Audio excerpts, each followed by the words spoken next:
All right, Nehemiah chapter 11. Nehemiah chapter 11.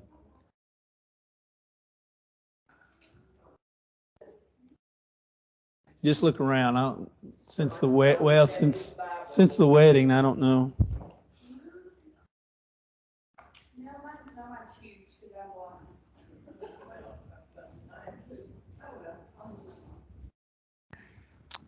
Here, if I hold it up. No. All right, I don't know that we'll finish Nehemiah this morning. No, I probably won't, but because my wife just looks at me and rolls her eyes. And because she came out Wednesday night out of the ladies' Bible class, she said, "Did you finish Hebrews?" And I said, "Nope." She said, "No, you wouldn't." Thank you, dear. Anyway, so we're looking. I've got a suggestion for Wednesday night, so we're looking for a suggestion for Sunday morning. So if you've got one, just let me know, and we'll see what we can do to study that book for a little while. Nehemiah has rebuilt the walls. And he's gone to reform the folks and reform what is going on and restore. Well, he's actually going to reform here in the 13th chapter. He's gone about to restore. And there is a difference. Reforming is the idea really of changing. Restoring is just going back to where it was. And he's rebuilt the walls. He's led the people in rebuilding the walls. He has led them in a spiritual revival, and now he is leading them in a repopulation. We're going to skip a lot of the 11th chapter. Matter of fact, we really just want to look at verses 1 and 2, if you don't mind.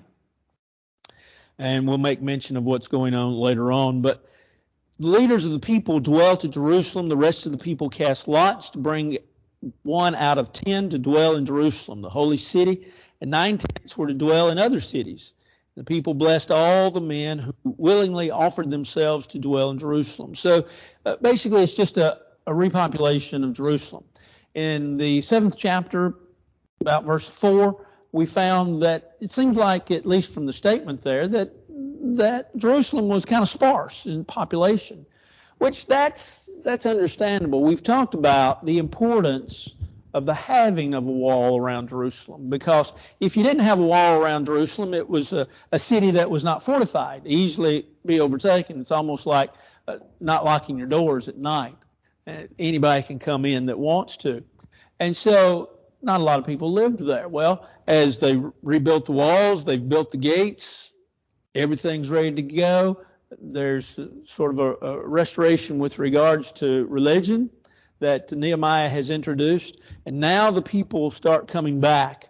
And as they come back, some are dwelling in the city and some are outside the city. And notice that it says the people blessed all the men who willingly offered themselves to dwell at Jerusalem. So this was seen as a good thing. And then, beginning in verses 3 following, you have individuals listed that came back. You have the heads of the province, verse 3. You have folks, verse 4, from children of Judah, the children of Benjamin. The children of Judah is listed, and then some are the sons of Benjamin, verse 7, that are listed. You have priests listed in verse 10 following, Levites, verse 15 following. You have those listed. You have gatekeepers, verse 19, and some what's called the rest of Israel in verse 20. You have overseers of the Levites at Jerusalem in verse 22. And so you have people living. Then you have just people that verse 25 has a list of folks that lived outside of Jerusalem. And so people's names, we could go through. There's not a lot of folks that we would know and remember, but it's a repopulation of Jerusalem. Anything else about the 11th chapter that you'd like to talk about? The 12th chapter carries forward with the same thing. Yeah, go ahead. I'm sorry. Go ahead.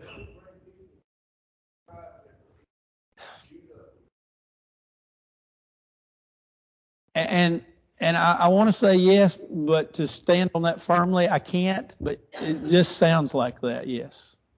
Yeah.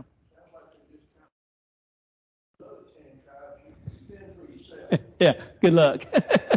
Yeah, yeah, yeah. That's a great question, and one, when I looked at and thought about and studied, everybody just kind of passed over it like it was the Passover. And so I want to say, yeah, you're right, and probably are, from what I can gather. Anything else? Great question. 12th chapter, same thing, more list. Talks about priests and Levites. And I want to jump on down to verse 27 of the 12th chapter. It's there that we get a little taste of something, and it's good. I want you to think about the emphasis. I want you to consider the idea of coming home. Coming home. That's a thought that probably you haven't just given a great deal of thought to, because these folks were away from Jerusalem for 100 plus years. And so they're coming home. Well, what are they coming home to? Well, they're coming home to in many ways, a city that is rebuilt or rebuilding. You have a wall that has been rebuilt. And let's make mention of the fact, and I went back and made sure of this, some of the walls of the city, and it's believed some of the wall of Jerusalem was as wide as 9 feet. So this is a massive undertaking. You put a wall that would amount to a couple of stories, if not 3 stories high, some have said, maybe 4, but you put it then 9 feet wide in places, if not all the way around. Massive undertaking. And so they probably have heard Granddaddy talk about what great-granddaddy and great-great-granddaddy experienced in Jerusalem. And now they're coming home.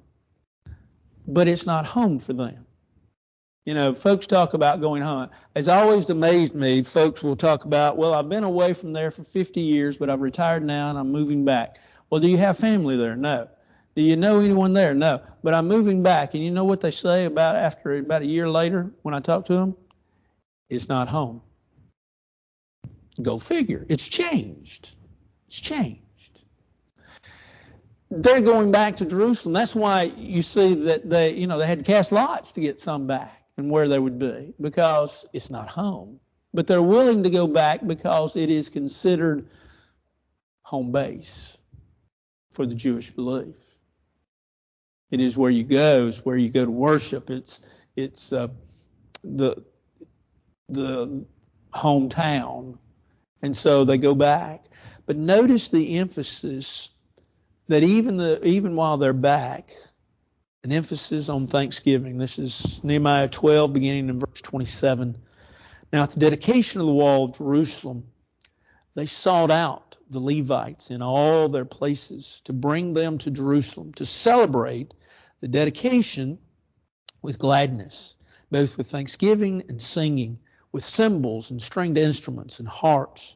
And the sons of the singers gathered together from the countryside around Jerusalem, from the villages of the Netophathites. There you go. Netophathites. That's a new word, by the way. No, it's not.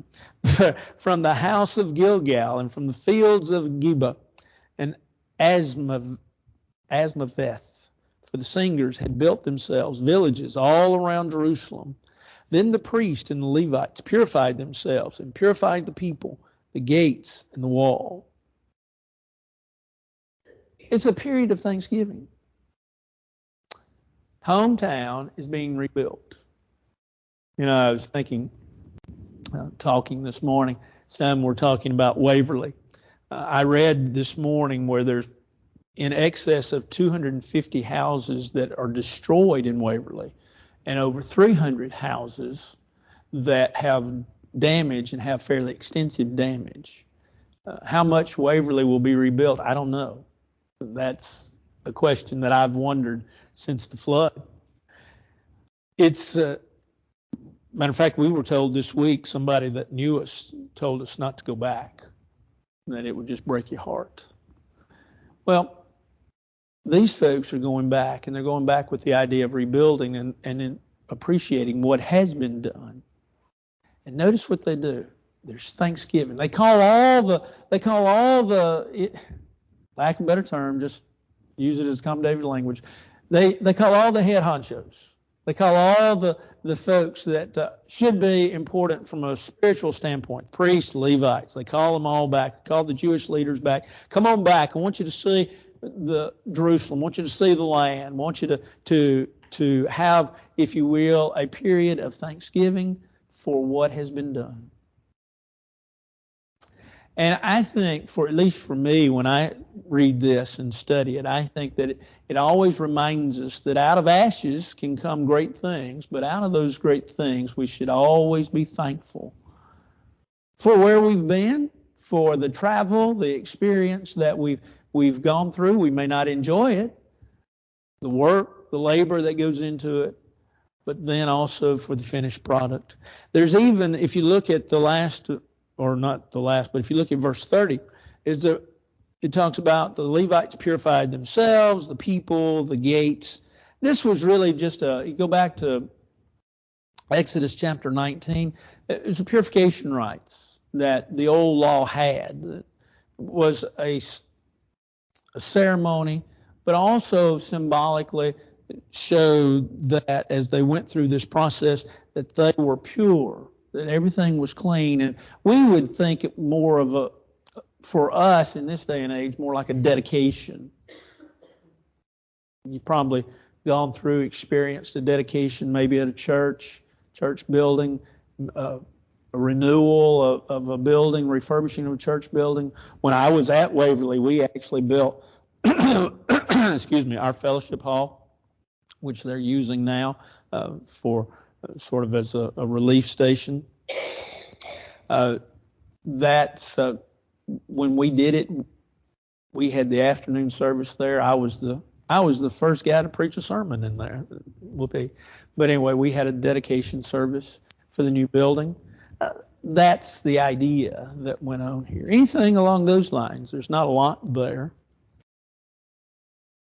Jump on down to verse 43. Also that day they offered great sacrifices, rejoiced, for God had made them rejoice with great joy. And the women and children also rejoiced, so that the joy of Jerusalem was heard afar off. So this was a great feast, a great party. This wasn't a little bitty party. This was a big party. It was a great time. Verse 44, we begin there. Here's some responsibilities. At the same time, some were appointed over the rooms of the storehouse for the offerings, the first fruits, and the tithes, to gather into them from the fields of the cities the portions specified by the law for the priests and the Levites. For Judah rejoiced over the priests and Levites who ministered. Notice, as they're gathering all these things, there's not a lot here to really comment on, but I do want to notice one thing. Notice that they gathered the portions in verse 44 specified by the law. So they're trying their best to get back to do what the law told them to do. And so as they're gathering those things with regards to the law, they do so according to as God had commanded them. Then it says, verse 45, both the singers, the gatekeepers, kept the charge of their God and the charge of the purification according to the command of David and Solomon his son. For in the days of David and Asaph, you may have read of Asaph. Asaph was the chief musician. He's often mentioned, really we don't know a lot about him, but he's often mentioned in the superscripts of the book of Psalms. You'll see Asaph's name a lot, and he'll talk about he's the chief musician of David. But here's the name. It says, for in the days of David and Asaph of old, there were chiefs of the singers and songs of praise and thanksgiving to God. In the days of Zerubbabel, in the days of Nehemiah, all Israel gave the portions for the singers and the gatekeepers, a portion for each day. They also consecrated holy things for the Levites, and the Levites consecrated them for the children of Aaron. So there's a celebration. There's a celebration of God. There's a celebration for God. There's thanks that they're giving for what has been completed and what has been done. And so then, like we say, they're trying to get back to the law, and that leads us to the 13th chapter. But I do want anything anybody wants to add there. You know, it's good to have times of Thanksgiving, isn't it? I haven't done this in a while, but I've tried it through the years to make one day. Usually I do it on Thursdays when I do this. Thursdays. Every prayer that's offered is not a prayer of I want, I need, but is a prayer of thanksgiving. Try it sometime. In other words, as the song goes, count your many blessings. Sometimes we get caught up in life. That's understandable. And we don't stop to think about what we have. And when we do stop to think about it, we enumerate them, we really do realize how much we do have. I mean, you know, we live in nice homes. We have clothes on top of clothes on top of clothes. We have stuff. We have more stuff on top of stuff. I was just thinking yesterday, I was down in the basement, and some of the things we left down in the basement because we just did not need them at this point in time. But I was looking around at some of the boxes, and I thought, you know, we got a lot of stuff, and Goodwill really would appreciate it.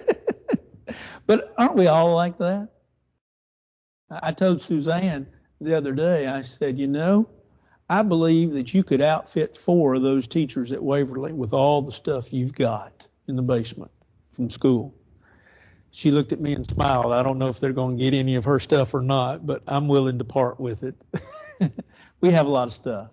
And you're willing to part with her stuff. I'm willing to part with a lot of my stuff too, to be honest. But Jim, don't come in my office because I'm not parting with books. Your stuff. Yeah. You notice there's 4 of whatever going out of your stuff when, well, what are you taking of your stuff?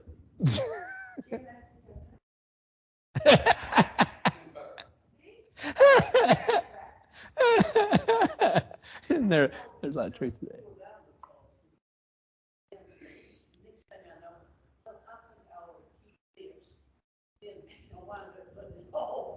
Yeah. Been there, done that too. Yeah, that's true.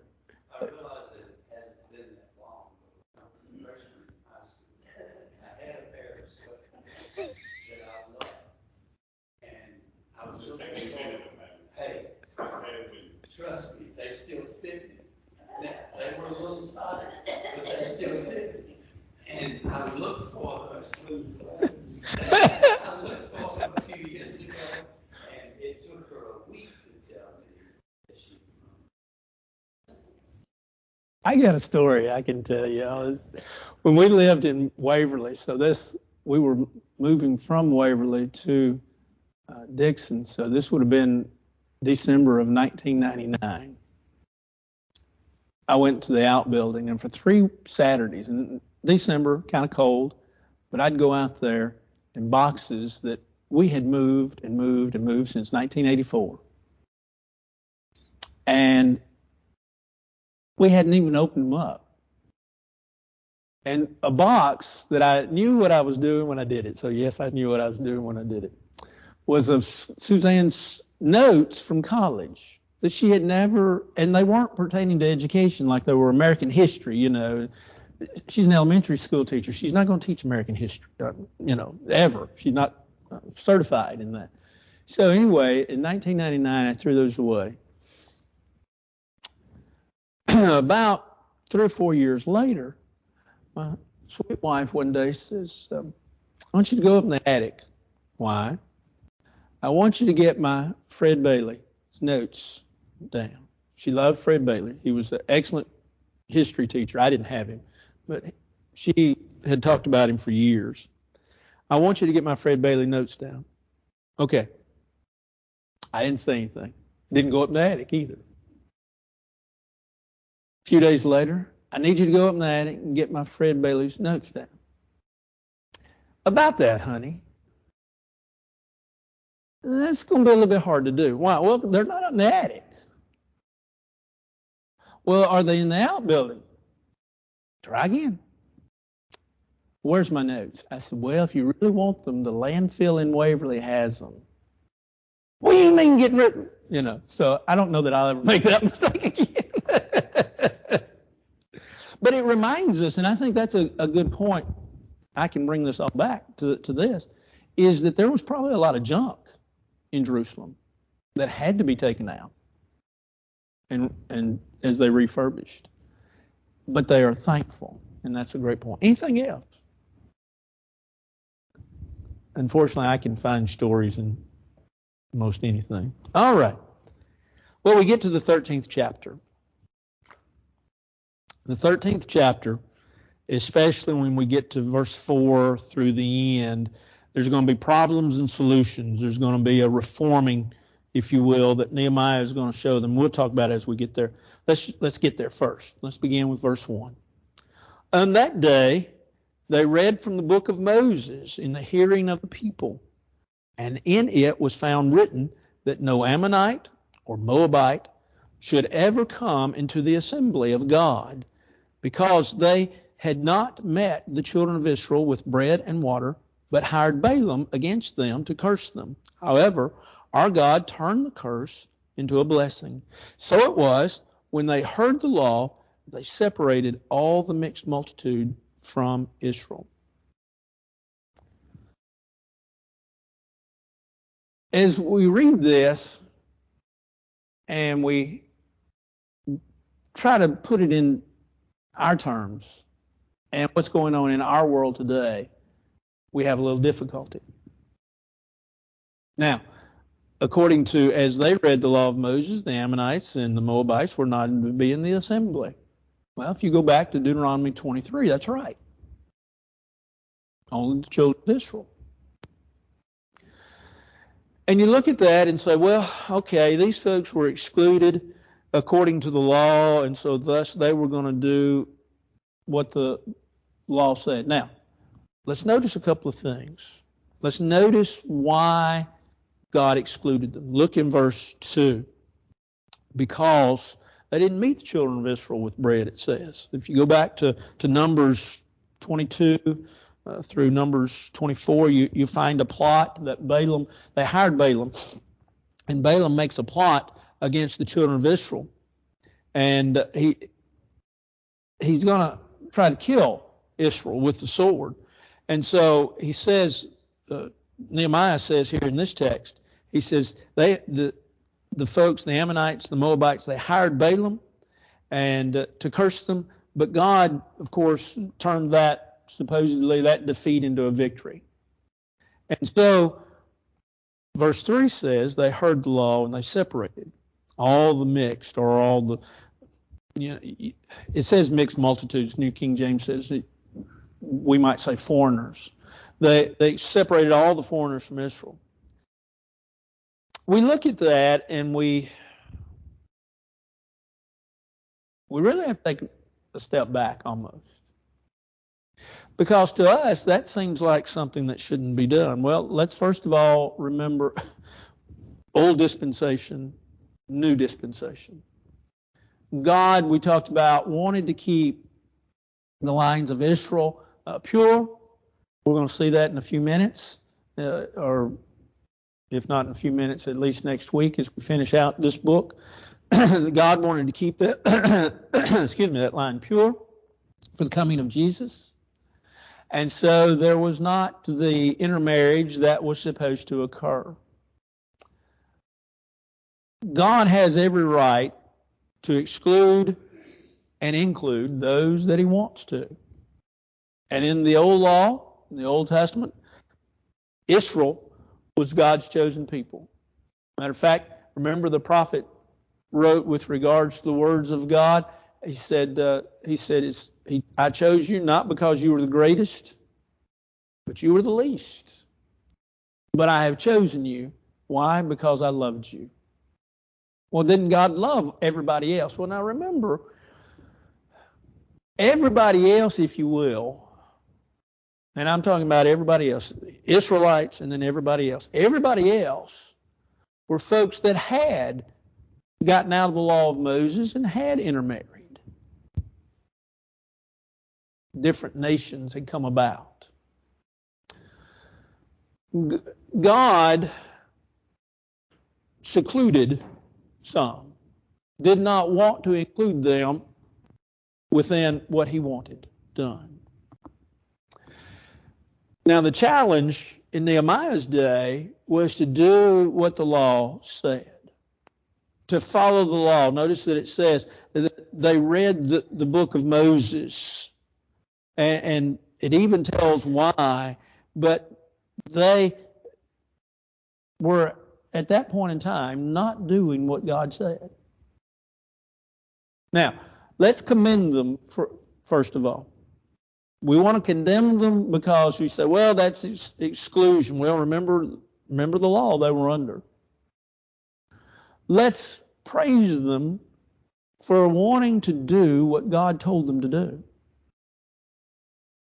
Let's hold their hands up and say, okay, this is what God wanted. We may not understand it and we may not get it, but let's hold their hands up. Let's also, though, look at today for a minute. And let us be reminded of many verses, but let's just go to one, James chapter 2, that reminds us that really we are not to be prejudiced towards anyone, no matter their nationality, no matter their beliefs religiously, that we're not to be prejudiced towards people. Which is really, if you really stop and think about it, and if you practice it, it is most difficult. You know, just because some people just rub us the wrong way. And also the fact that when people don't believe like we believe, we don't really like to be around them because we think what they think is really out there. But the Bible tells us under the Christian dispensation that the second commandment is to love your neighbor as yourself. Well, you know, we got then told when we asked, well, who's our neighbor? Good Samaritan. Well, everybody's your neighbor. And so we understand that today, when we open our doors, we open our doors. And those that come in, come in. Now, we want them to come in for one purpose. That's to worship God. We don't want them to come in to just show us that they can come in.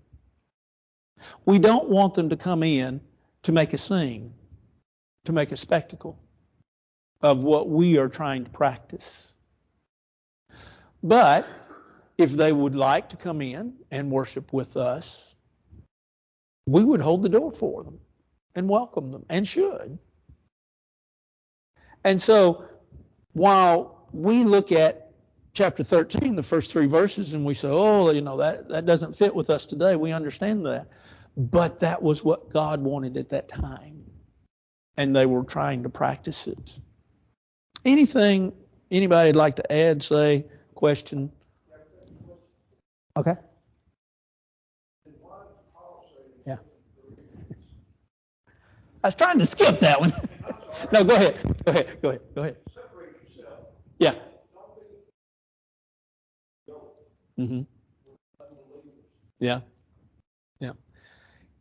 For me, contextually, he's talking about don't let them overcome your faith and mix with their faith in order to, in essence, form a new faith. You be separate from them from the standpoint of you're different. Christians are different. We all understand that aspect. But at the same point in time, too, what Paul was saying, I believe if we go back and look at all of that context, and you're exactly right, come ye out from among them, be separate, says the Lord, touch not that which is unclean. Be not, like I say, be unequally yoked with unbelievers. And the unequally yoked, see, would help us because it says don't be unequally. Well, don't let them lead you astray. You be the one that you have to shine as a light in the midst of a world of darkness. That's a great question, and that's my answer. Somebody like to hit on that a little differently? Or, by the way, just speak. Just speak up. Ask questions, speak. You're not going to hurt my feelings. If I don't know it, I'll tell you I don't know it. And that's most things. I don't know. All right. Well, let's move on. Now we're going to talk about reforms. And like I say, really almost to the end of the chapter, what Nehemiah does, except for the last 2 or 3 verses of this chapter, is talking about a problem and a solution. Let's just look at the first one. Verse 4. Now before this, Elisha, the priest, having authority over the storerooms of the house of our God, was allied with Tobiah. Now Tobiah was an Ammonite. So you understand this is a mixture, if you will. And he had prepared for him a large room, a chamber. I think some versions do have the word chamber in them.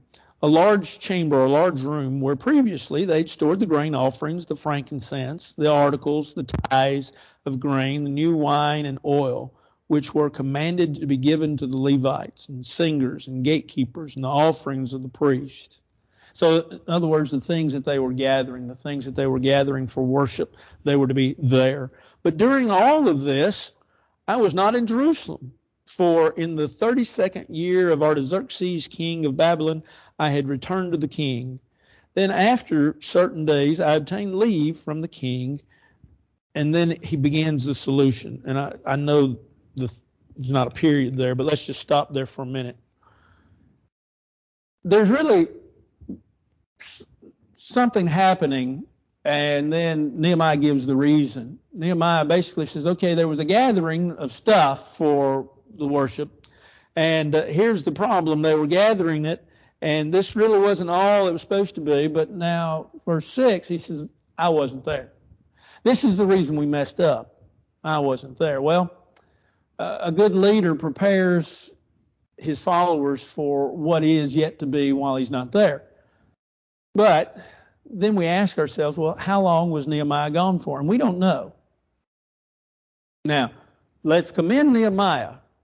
Why? Because go back to Nehemiah chapter 1. And when Nehemiah is making the deal with Artaxerxes about going to Jerusalem to restore Jerusalem, to rebuild the walls, that Nehemiah tells Artaxerxes as part of that agreement, he'll come back. He'll come back and serve. Yes, he's going to go. He's going to lead the children of Israel. He's going to lead his people in their home. He's going to lead them the way they should go, but I'll come back. So the 13th chapter now, we see Nehemiah is a man of his word. Nehemiah keeps his word. And so he says, okay, I was gone. But now, beginning in verse 7, he gives a solution. He says, and I came to Jerusalem and discovered the evil that Elisha had done for Tobiah in preparing a room for him in the courts of the house of God. And it grieved me bitterly. Therefore, I threw all the household goods of Tobiah out of the room. Now, remember, Tobiah, we said, is an Ammonite. So he's, here's this cleansing, this purging of the people. And then verse 9, he says, then I commanded them to cleanse the room. There's that practice of purification that we just talked about a while ago. And I brought back into them the articles of the house of God with the grain offerings and the frankincense. Nehemiah realized that they were going to make a mess, and they were storing things for an Ammonite, which they shouldn't have been doing. Now, I want you to go back into the Old Testament, and I want you to go back into the book of 1 Kings, the 12th chapter. And one of the things you find out there is if you recall, and I know you do, because like I say, I believe you're great Bible students. If you recall the story there, you find out that there are false idols, false things that are made. And one of the things that happens as you go back in the book of 1 Kings is that the north never had a righteous king. The south had a few. And you had such times as in 2 Kings chapter 12, where in order to restore, they had to clean out the temple. The temple became a modern day warehouse. You know, when businesses close down, when manufacturing closes down, sometimes the building will stand and somebody will buy it and they'll make it a storeroom for them.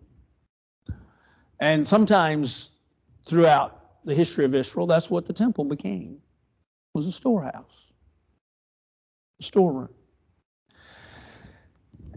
Well, at this point in time, by Nehemiah's day, and remember, time-wise, Nehemiah's day, chronologically speaking, is really at what we would consider the end of the Old Testament. The end of the Old Testament time. And so here there all of a sudden, there's this mixture. God's wanting to separate people. The priest, all of a sudden, while Nehemiah is gone, they're taking this Ammonite in. They've let him make this room, and they've prepared him a room. They've let him store all this stuff up, and Nehemiah throws him out. Notice verse 8. See how Nehemiah felt. It grieved me bitterly. It grieved me bitterly. And he says, I threw all the household goods of Tobiah out of the room. This cleaning out, when we read it, and just reading it in English, we just say, well, you know, they just threw stuff out. No. This throwing out is like Pat throwing Jim's stuff out, standing at the door, pitching it out. You know, this is throwing it out. There's an implied thinking in this, and I don't want to carry it too far because implication gets you in all kinds of trouble. But Nehemiah, it seems, uses force to clean out what is being used by Tobiah. And so it raises the question of, was Nehemiah right in using force? And it's almost one of those things where, well, how do you want to look at it? He was trying to do what God wanted. He was trying to do the law of God. And so you would say, well, today we would try to use compassion and kindness and love, and absolutely. But Nehemiah saw it as such an offense because they are all of a suddenly allowing things to creep back in. I want you to go back in your thinking. Ezra came back before Nehemiah did. And you look at the last 2/3 really of the book of Ezra. And Ezra tried to reform the people religiously. And so they should have known all of this, and they should have been on top of all this, but seemingly because of laziness, lackadaisicalness, whatever you might want to say, they had allowed stuff to creep in. And Nehemiah says, no, this can't happen. And so Nehemiah, yes, he does use force. He does use what seems to be extreme measures. But he does this under a different law and a different time. And what he found was really a community that wasn't doing what it was supposed to do. Anything anybody like to add? We didn't ask a lot of questions. Yeah, that's what I get. A chamber, evidently is a fairly large place because you got grain and so forth. But yeah.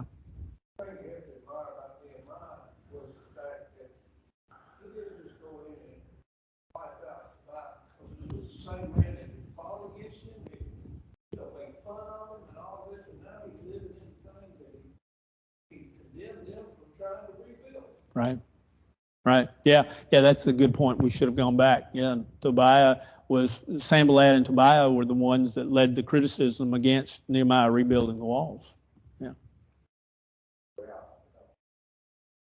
Yeah, cleansing the temple. couple of times. Very true. Yeah, it reminds us of that.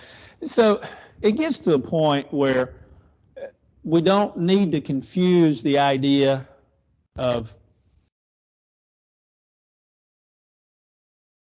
kindness and compassion and love with standing for what's right. We've got to be careful that in loving people and being good and kind to people, that we still stand for what is absolutely 100% correct, the Word of God. We can't change it. We can't doctor it. We can't fix it. It's there. It's for us. But it's for us to follow. And that's what Nehemiah is trying to do. When we began to say, well, I kind of like this, and I kind of like that, and I kind of like this over here, and it's almost, you go into any restaurant today, and you have choices. I was in a restaurant here the other day, and the big thing for this restaurant was salads and sandwiches. And I mean, they had all kinds of choices of salads, and they had all kinds of choices of sandwiches. And really and truly, a lot of religious folks in their religious practice today are not necessarily going back to this Bible, but they're going to a menu board and they're saying, I like this, this, this, and this, and I like this, this, this, and this. And that's what I want. Give me that. There's a problem with that. This, this, this, and this, and this, this, this, and this weren't in God's will. Now, some of it was, but not all of it. So what do? We do what God says. And that's not always popular, I realize. And that's not always factual. One of the things that I appreciated when I tried out here, and we really didn't talk about this Sunday night like I kind of wanted to, but there was a mixture of questions, both on the questionnaire and when I met with the selection committee, and then when I met with the elders as well, about personality, likes and dislikes, manners, mannerisms, things of that nature, and Scripture. It is surprising how, and I've been doing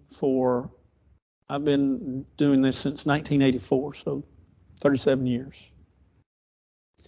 When I first got out of school, when you went to a congregation, the only questions that were asked is, what do you believe on this subject, this subject, this subject, this subject, this subject, this subject?